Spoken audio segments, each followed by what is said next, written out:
All right, let's dive in. Today, we're going to peel back the layers of generative AI. We're moving past the whole it's digital magic idea and getting right into the nuts and bolts, the actual mechanics of how this stuff really works, piece by piece. It all really comes down to this one question. How on earth does a machine take a simple sentence from you and create something totally new and, well, human-like? A poem, a picture, even code. It feels like magic, for sure, but stick with me, and by the end of this, you'll see the clear, logical steps that make it all happen.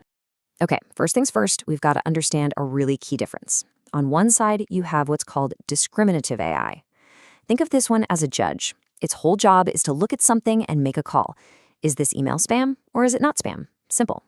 But on the other side, you have generative AI, and this is the artist. It doesn't just sort things, it learns the deep patterns in data so it can create something brand new right from scratch. So if an AI is going to create something like human language, it first has to learn how to read. But here's the thing, it doesn't read like you and I do. It has to take our beautiful, messy language and chop it down into a format that a computer can actually crunch. And that very first step is called tokenization. It's basically the AI's version of sounding out words. It takes a whole sentence and breaks it down into these smaller, more manageable chunks, called tokens. This is how it turns the fluid world of our language into these neat little units it can work with. Let's make this super clear. Take a phrase like, all that glitters. A model doesn't just see 3 words. Nope.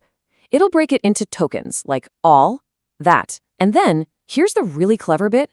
It might split glitters into glit and ters. Now, why would it do that? Because now it can see that the root glit is probably related to other words like glimmer or glisten, and it recognizes ERs as a common ending. This gives the AI a way more flexible and honestly a much smarter grasp of language. Okay, so the AI has its tokens, but what do they actually mean? That's where the next step, embeddings or vectors, comes in.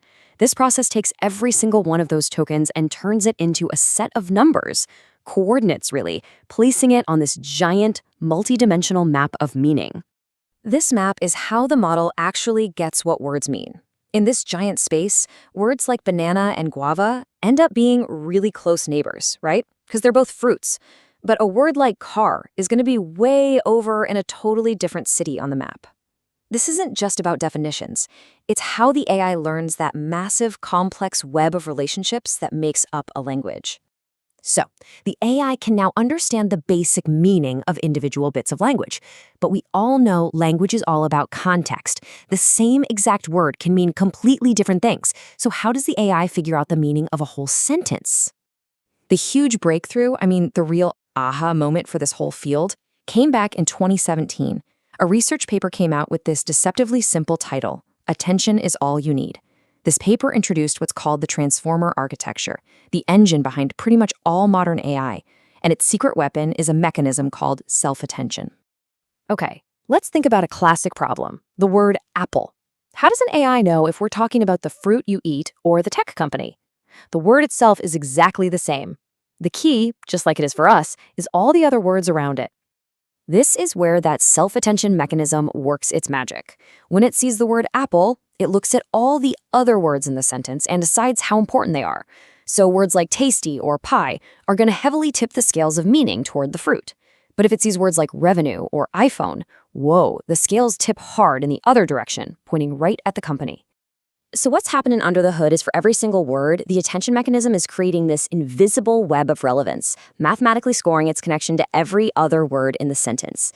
You can think of it like this. For each word, it has a query. What am I trying to understand here? Then it scans all the other words, which act like labeled keys. When it finds a relevant key, it pulls in that word's meaning, its value. This is the absolute breakthrough that lets the model untangle ambiguity and really get a handle on context, grammar, and nuance. So our AI can read and it can understand context. That is a massive step. But there's a problem, right? Its knowledge is basically frozen in time, limited to whatever data it was trained on. This can lead to it being outdated or even just plain wrong. So how do we keep it accurate? This brings us to a really common problem you've probably heard about, hallucinations. This is when a model just makes stuff up.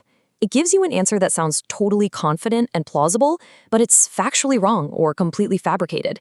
It's just filling in the blanks based on patterns, not on facts. So to fix this, we use this really clever technique called retrieval augmented generation, or RAG for short. The best way to think about RAG is instead of making the AI take a closed book test where it has to rely on memory, we give it an open book test. We let it look up the facts right before it has to answer. And this slide shows how that process works. It's actually pretty elegant. When you ask a question, the system doesn't just send it straight to the AI. First, it retrieves relevant documents from a trusted, up-to-date library. Then, and this is the crucial part, it augments your original question by basically attaching the facts it just found. Only then does it hand this whole package to the AI and say, okay, now generate an answer, but only using the information I just gave you. And that's what grounds the response in reality and stops those hallucinations. Okay, so we've put all the core pieces together now.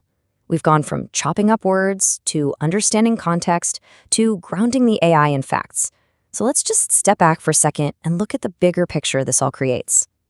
What we've really seen today is that generative AI isn't some mysterious black box, it's a system. A system built on a series of really logical, understandable steps. You break language into pieces, you map out their meaning, you weigh context, and you ground its knowledge in external facts.